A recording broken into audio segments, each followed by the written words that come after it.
Assalamualaikum warahmatullahi wabarakatuh. Naratif sejarah, membongkar pembohongan asal-usul Aceh.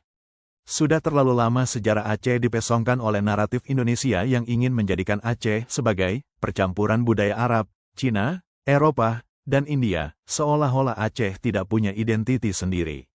Ini adalah pembohongan besar yang bertujuan menghapuskan jati diri Aceh sebagai bangsa merdeka yang sudah lama wujud jauh sebelum Indonesia lahir.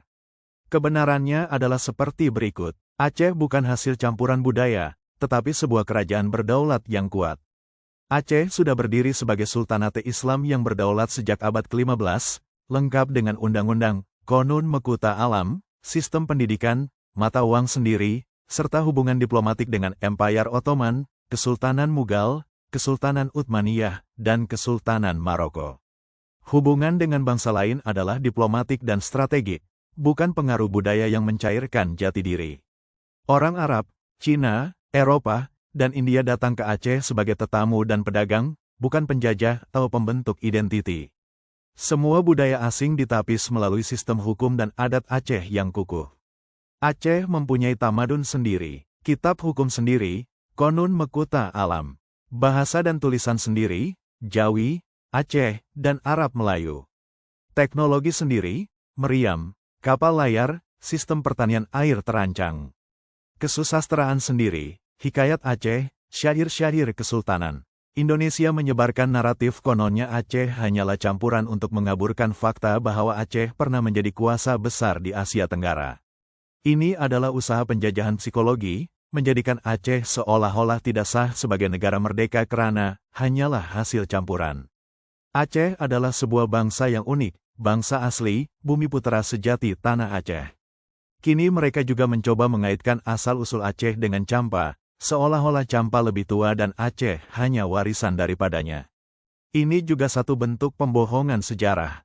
Kemungkinan besar, sebaliknya yang benar, Champa yang menerima pengaruh bahasa, budaya, dan nilai dari Aceh, bukan sebaliknya. Menurut kakek kami dan cerita turun-temurun, orang Aceh adalah bangsa yang berhati mulia dan sangat bertamadun bahkan sebelum kedatangan Islam. Aceh telah memiliki struktur sosial yang teratur, hukum adat yang kuat, dan sistem kehidupan yang terhormat.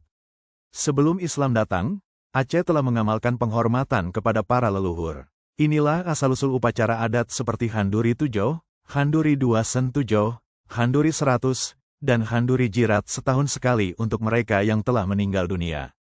Aceh adalah salah satu bangsa pertama di Asia yang menghormati kematian dengan cara yang mulia, termasuk menuliskan nama lengkap dan sebenar seseorang di batu nisan mereka, bukan sekadar tanda tanpa identiti. Ini yang dinamakan batu Aceh. Aceh juga memiliki pelbagai bentuk adat yang unik dan luhur seperti Handuri Laut, Handuri Tulak Bala, Handuri Belang, Handuri Uten, adat Penganjo, dan adat Pesijuek. Semua ini adalah warisan asli budaya Aceh yang telah wujud sebelum kedatangan Islam. Ketika Islam masuk ke tanah Aceh, para ulama tidak melarang budaya ini, sebaliknya memperhalus dan menyelaraskannya dengan nilai-nilai Islam. Inilah bukti bahwa Islam dan adat Aceh saling menguatkan, bukan saling menafikan. Jadi, jangan sesekali mencipta naratif pembodohan ala Jawa Indonesia yang menyamakan semua budaya di bawah satu nama palsu Indonesia ciptaan penjajah Belanda dan Inggris yang menyembah berhala Hindu burung Garuda, yang memadamkan jati diri bangsa lain. Mereka yang mencoba menghancurkan naratif sejarah Aceh adalah antek-antek penjajah dari Jawa, para penjilat yang menyembah berhala Garuda dan mengkhianati tanah air demi kuasa dan kedudukan. Kesimpulan, Aceh bukanlah produk Arab, Cina, Eropa, atau India. Aceh adalah Aceh, sebuah bangsa merdeka, berdaulat, dan beridentiti jelas, yang telah dijajah dan dipadamkan oleh Indonesia atas nama persatuan palsu. Sudah tiba masa untuk mengembalikan kebenaran sejarah. Bangkitkan naratif sebenar. Tulis semula sejarah Aceh yang agung. Jangan biarkan pembohongan terus diwariskan kepada anak cucu kita.